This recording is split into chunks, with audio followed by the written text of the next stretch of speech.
शील गीत निगम कल्प फल सुख मुख विदित निगम कल्प फल परमानंद सुधारसमय कर लीलारती रस रस विधान की आरती रति पावन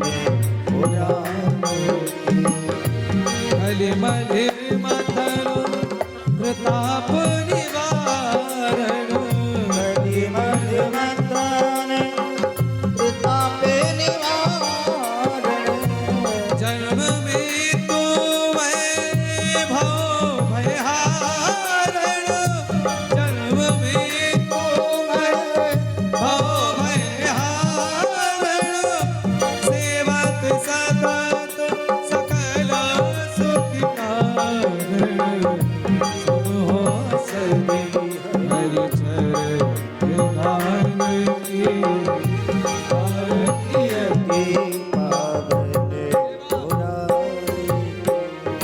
विषय विलास विमोह विनाशन विषय विनाश विमोह विलासन विमल विराग विवेक विकासन भगवत तत्व रहे सत्प्रकाशन परम ज्योति परमार ध्यान की आरती रति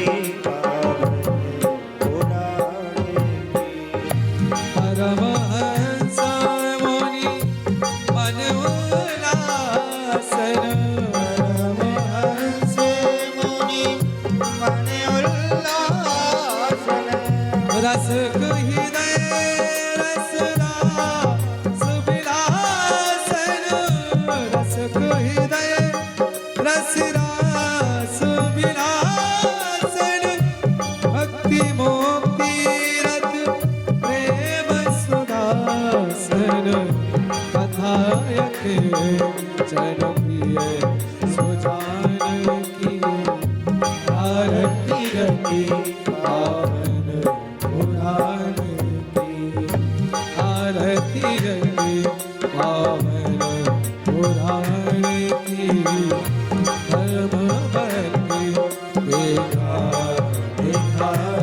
की आरती रति पावन पुराण की धर्म भक्ति विधान की आरती रति पावन पुराण की धर्म भक्ति विधान की आरती रति पावन पुराण की धर्म भक्ति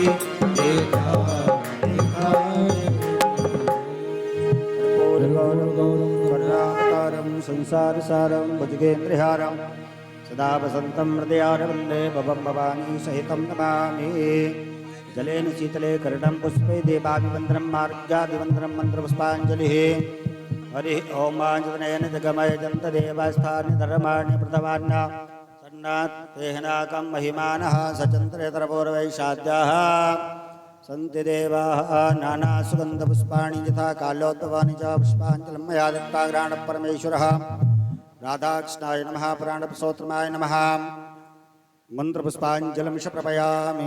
बोलिए भागवत भगवान की जय राम राजा सरकार की जय जय श्री राधे श्याम। भगवान की कथा में आए हुए सभी भक्त अपने अपने आसन ग्रहण कर लें। एकाग्र चित्रमन ध्यान लगा करके हमारे और आपके मध्य व्यासपीठस्थ परम श्रद्धेय पूज्य पंडित श्री वदेश के स्वामी जी महाराज जिनका पदार्पण हो चुका है, प्रेम श्रद्धा भक्ति लगन के साथ सभी माताएं बहनें बाल गोपाल भैया दादा अपने अपने आसन ग्रहण कर लें। पूज्य श्री व्यास जी महाराज के दिव्य मुखारबिंद से हम और आप भगवान की मंगलमयी सुंदर कथा का रस स्वादन करें व अपने जीवन को धन्य बनाए। श्री राधे। जय जय श्री सीताराम।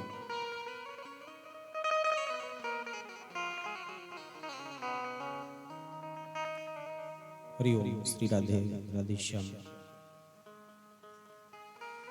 हरि ओम श्री राधे श्याम।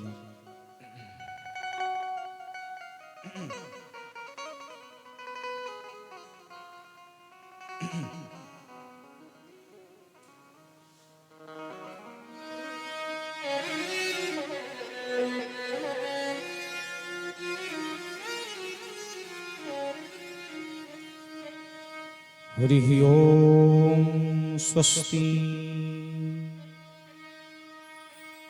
नमः परमहंसाय स्वागत चरण कमल चिन्मकरंदा। भक्त जन मानस निवासाय श्री रामचंद्रा।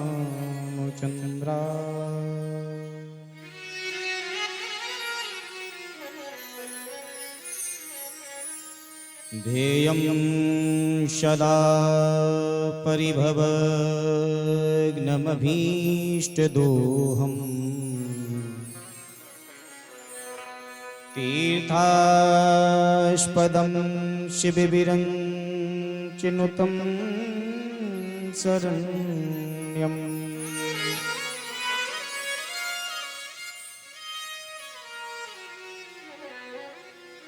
भृत्यार्तिहं प्रणतपालभवाब्धिपूतं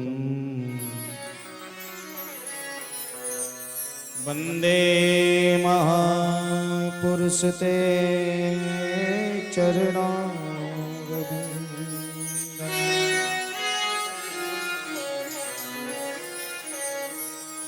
कृष्णाय वासुदेवाय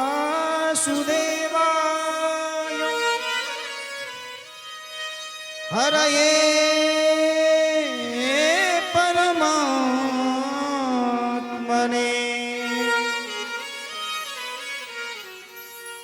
प्रणतः क्लेशनाशाय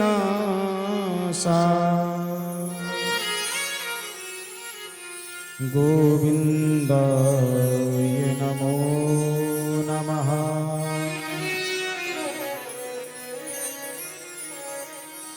नारायणं नमस्कृत्यं नरं चैव नरोत्तमं देवीं सरस्वतीं व्यासं ततो जयमुदीरये।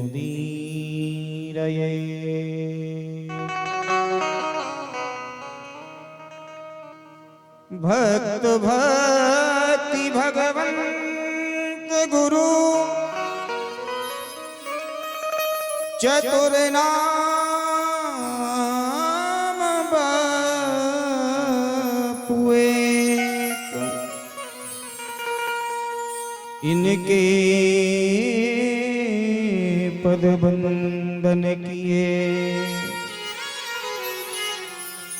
सोना सही विघ्न अनेक।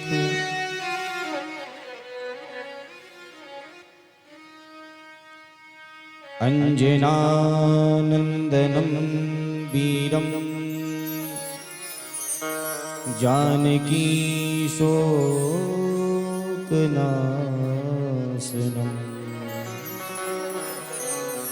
कपीशमक्षहन्तारम्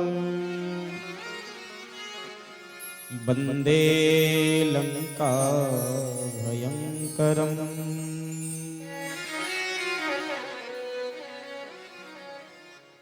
सीतानाथ समारंभा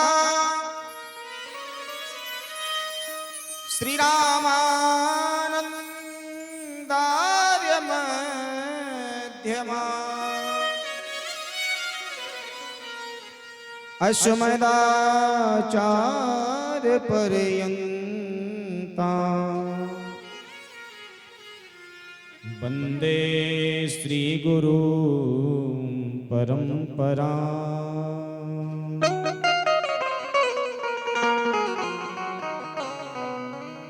इस जग की माया में देखा कोई नया का, केवल मात भरोसे के सुजय श्री राधे श्याम। बोलिए आदि शक्ति जगत जननी जगदम्बा माता की जय। श्रीमद् भागवत महापुराण की जय। राम राजा सरकार की जय हो। श्री बांके बिहारी लाल की जय। शंकर भगवान की जय हो। हनुमान हरि की जय हो। जय जय श्री राधे श्याम।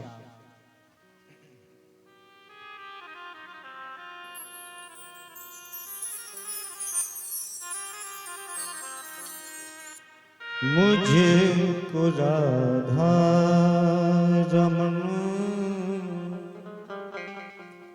कर दो ऐसा मगन। सब भगवान के संकीर्तन में सब काली सेवा करते हुए सब प्रेम से गाएं।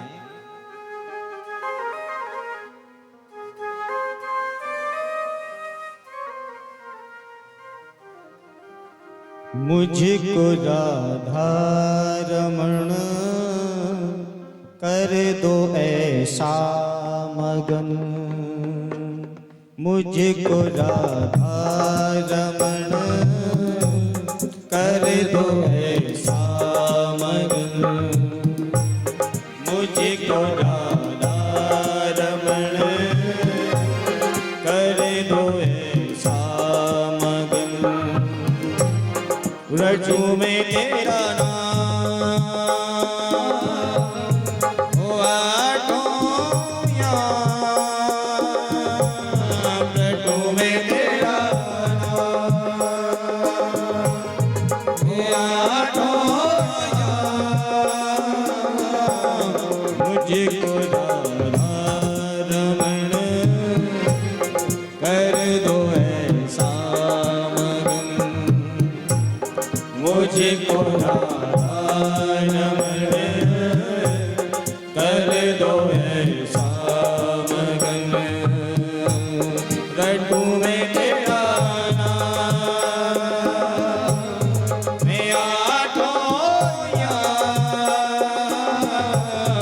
रट्टू में तेरा नाम मैं आठों याम। मुझको राधा रमण कर दो ऐसा मगन। मुझको राधा रमण कर दो ऐसा मगन।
सेवा सुख दीजिए। ब्रज में बसा के मोहे सेवा सुख दीजिए। ब्रज में बसाए मोहे सेवा सुख दीजिए। प्रेम से भर दो मन गाऊं तेरा भजन। प्रेम से भर दो मन गाऊं तेरा भजन। रटूं मैं तेरा नाम होया ठोया। रटूं मैं तेरा नाम होया ठोया। मुझको रानी की सेवा करते हुए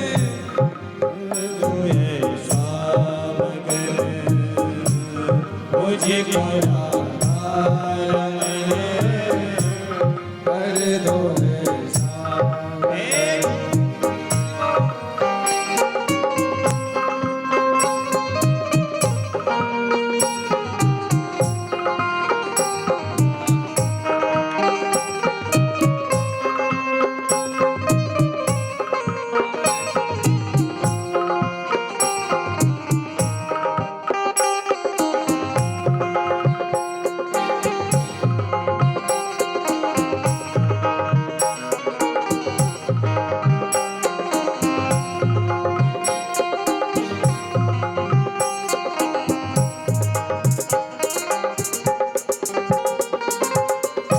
भाव भरे भूषणों से आपको सजाऊं मैं।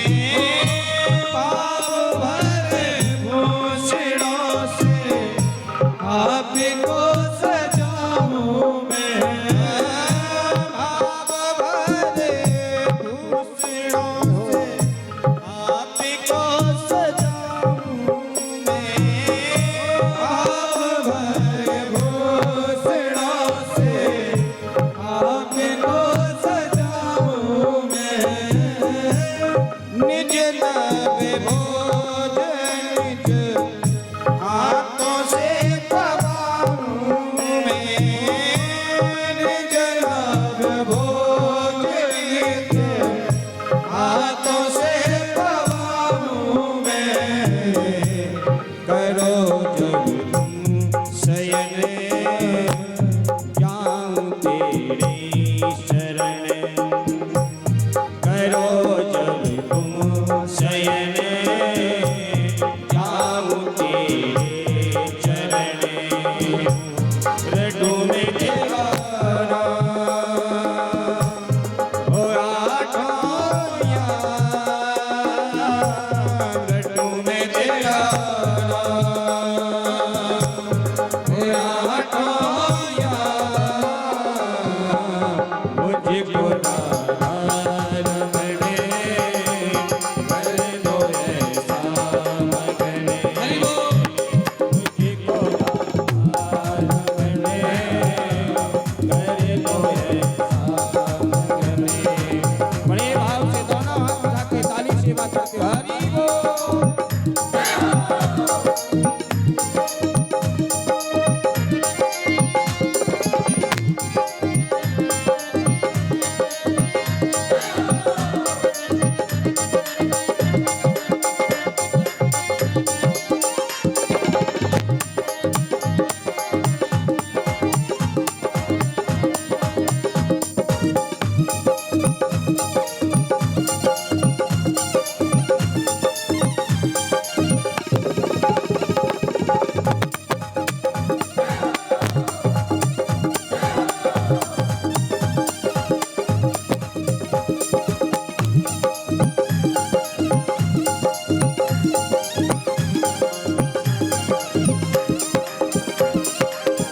देख कर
बोलो हनुमान जी महाराज की।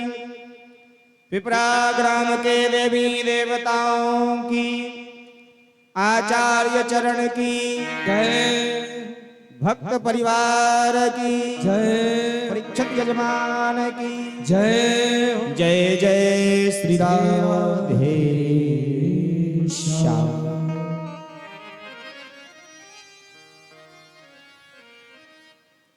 जीवन में जब भगवान की असीम कृपा होती है तब एक बार सत्संग करने का, भागवत कथा सुनने का जीवन में अवसर प्राप्त होता है। और ये अवसर हमारे भक्त परिवार जो परीक्षित बन के बैठे हैं, श्रीमान शंकर लाल जी पटेल जी अपनी धर्मपत्नी के साथ, पूरे परिवार के साथ में, और आप सब भक्त, पूरे भक्त ग्राम परिकर, और आज तो कई जगह क्षेत्र से भी लोग आए हैं, ख्वाबेर भाई आदि से हमारे भक्त, ये भागवत की कथा भगवत कृपा से ही प्राप्त होती है।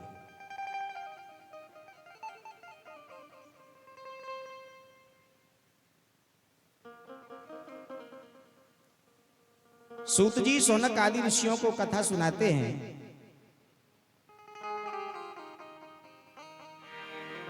पांडवों के यहां एक सुंदर बालक का जन्म हुआ उत्तरा के गर्भ से, जो गर्भ के पश्चात सबकी ओर निहारता है। भगवान को जैसी सूचना प्राप्त हुई, भगवान द्वारका से हस्तिनापुर आए और वह बालक सबको निहार रहा था, सबको देख रहा था, सबके चेहरे की तरफ देखता और देख करके ये खोजने का प्रयत्न कर रहा है कि वह कौन है जिन्होंने हमारी मां के गर्भ में जाकर के हमारी रक्षा की। और जैसी द्वारकाधीश भगवान श्री कृष्ण का आगमन हुआ और देखा सांवले सलोने से बड़े बड़े कजरारी आंखों वाले, घुंघराले बालों वाले, पीतांबरधारी यही हैं, वो देख करके मुस्कुराने लगा, दोनों हाथ आगे बढ़ाए, भगवान ने उठा करके उसको अपनी गोदी में लिया, हृदय से लगा लिया। जो सबको निहारे वो परीक्षित, नाम पड़ा विष्णुराज। भगवान श्री हरि नारायण विष्णु ने रक्षा की, इसलिए नाम विष्णुराज। बचपन से ही होनहार बिरवान के लखत चीकने पार। बुंदेलखंड में कहते हैं लल्ला के गुण पल्ला में दिख जाते हैं। बचपन से ही परीक्षित जी महाराज, छोटी सी आयु है पर शिक्षा में, धनुर्विद्या में निपुण, तलवार चलाने में कुशल, सभा में बैठ जाएं तो मंत्रियों के साथ मंत्रणा करने लगते, सुझाव देने लगते। पांडव देख करके बड़े प्रसन्न होते, आनंदित होते।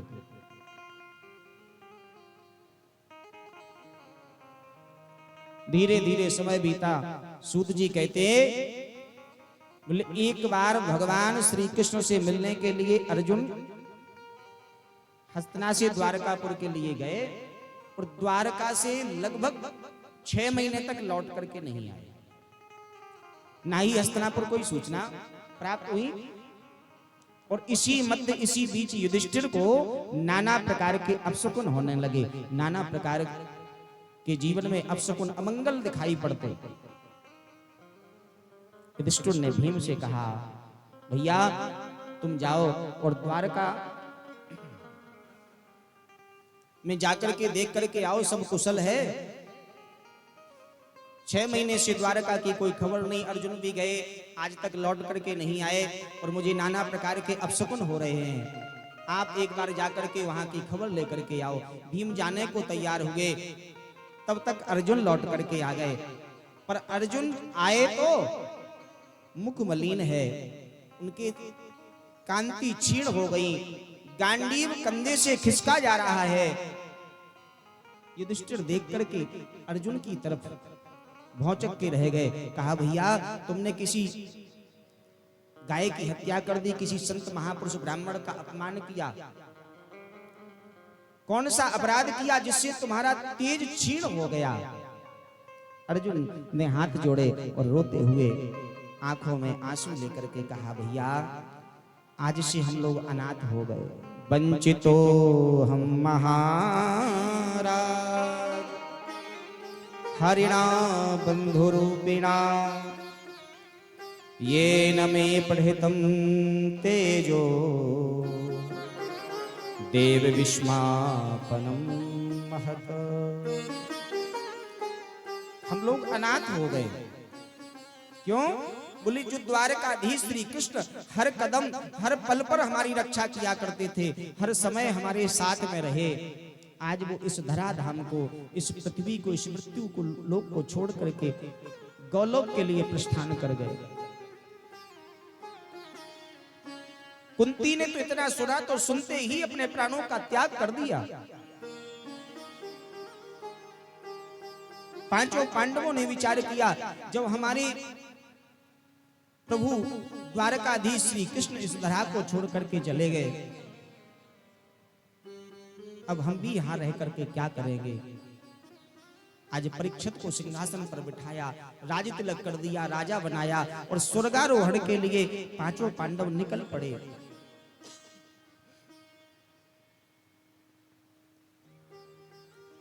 परीक्षित ने पांडवों के जाते समय कहा, बोले महाराज आप मुझे इस प्रकार से छोड़ करके जा रहे हैं, मेरी आयु कभी बहुत कम है, मैं उम्र में बड़ा छोटा हूं, इस शासन सत्ता का मुझे ज्यादा ज्ञान नहीं, कोई अनुभव नहीं। पांडवों ने कहा, युधिष्ठिर ने कहा, पुत्र ध्यान रखना, शरण में शत्रु भी आ जाए तो उसको क्षमा कर देना।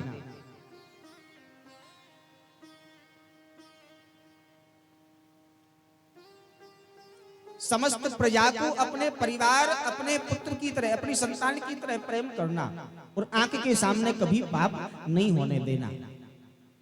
आज सुंदर शिक्षा दे करके, ज्ञान दे करके पांचों पांडव स्वर्गारोहण के लिए निकले हैं।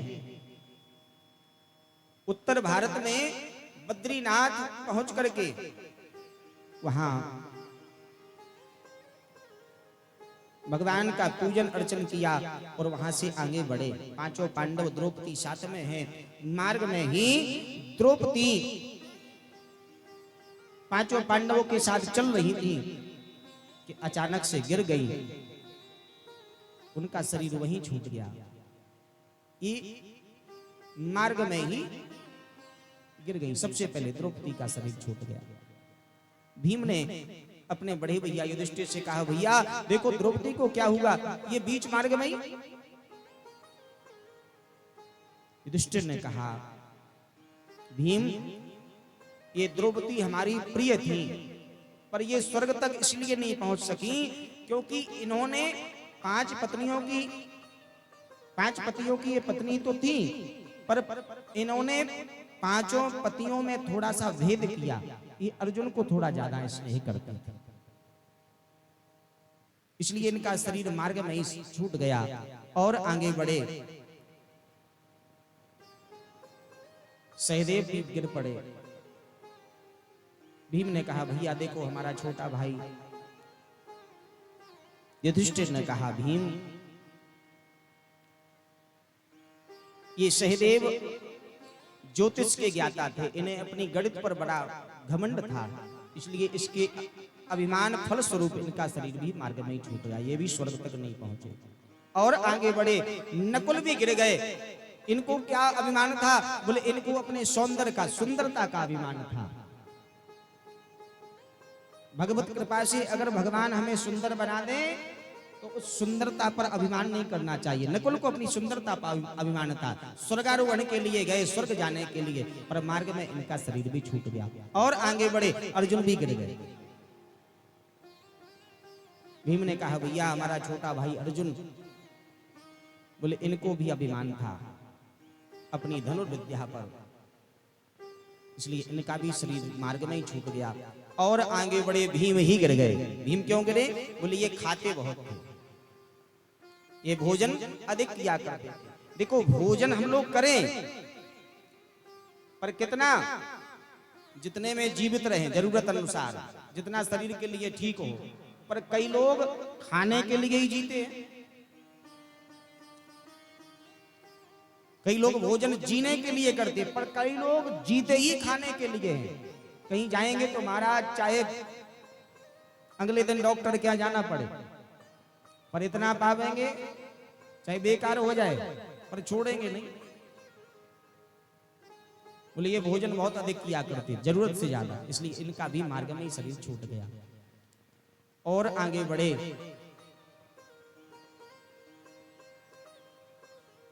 धर्मराज युधिष्ठिर को 2 घड़ी नरक में जाना पड़ा। क्यों? बोले इन्होंने अपने जीवन में एक बार झूठ बोला, एक बार असत्य बोला, अपने जीवन में एक बार झूठ बोला। किससे? बोले वो भी अपने गुरु से। वैसे तो जीवन में कभी झूठ बोलना नहीं चाहिए, कभी जीवन में झूठ नहीं बोलना चाहिए, पर कुछ जगह ऐसी हैं जहां झूठ भी बोलने पर पाप नहीं लगता। किसी के प्राण संकट में हो और आपके झूठ बोलने से अगर उसके प्राण बच सकते तो वहां झूठ बोलने में पाप नहीं लगता, पुण्य मिलेगा। किसी की बिटिया का सुंदर घर में विवाह हो रहा हो, घर और बर सुंदर मिल रहा हो, लड़के वाली पूछे बिटिया कैसी है, पढ़ी लिखी है, ठीक ठाक है परिवार, और वहां आपको झूठ बोलना पड़े तो वहां भी झूठ बोलने में पाप नहीं लगता, वहां भी झूठ बोल सकते। प्रेम से बोलो राधे राधे। पर इन्होंने अपने गुरु से झूठ बोला। महाभारत के युद्ध में एक हाथी को पांडवों ने मिलकर के मार दिया, भीम आदि ने, उसका नाम था अश्वत्थामा। चारों तरफ शोर कर दिया, अश्वत्थामा मारा गया, अश्वत्थामा मारा गया। द्रोणाचार्य गुरुजी के कान में आवाज सुनाई पड़ी। धर्मराज युधिष्ठिर से जाकर के पूछा, युधिष्ठिर तुम धर्म का अवतार हो, बताओ क्या मेरा पुत्र अश्वत्थामा मारा गया? अगर चाहते तो सीधे सीधे कह सकते थे गुरुजी हाथी मारा गया, उसका नाम अश्वत्थामा था, पर ऐसा नहीं कहा। गुरुजी अश्वत्थामा तो मारा गया, नरोवा कुंजरोवा,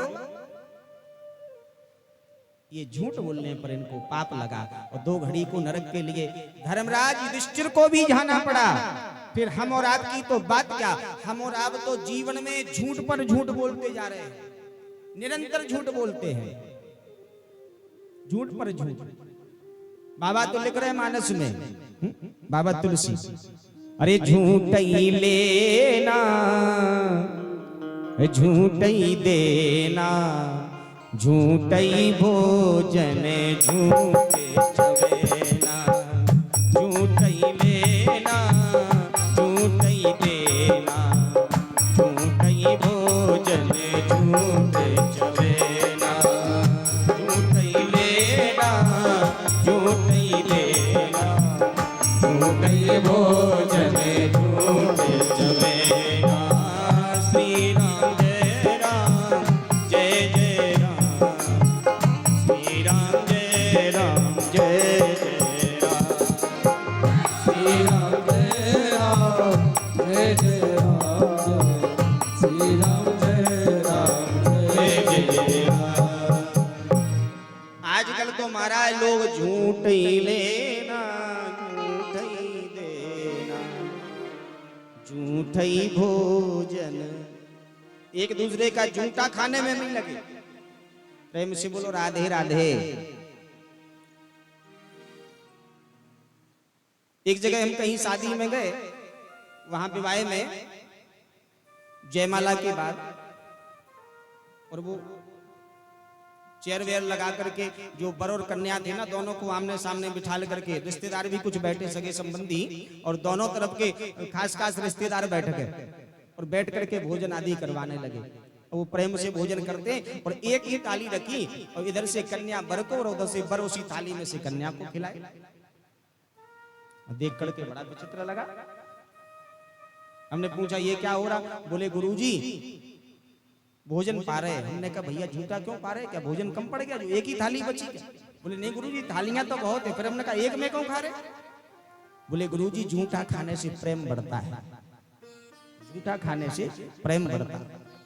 हमने कहा बहुत अच्छी बात है, आपका प्रेम उत्तरोत्तर वृद्धि की ओर जाए। 2 महीने बाद पता चला कि दोनों कोर्ट में खड़े।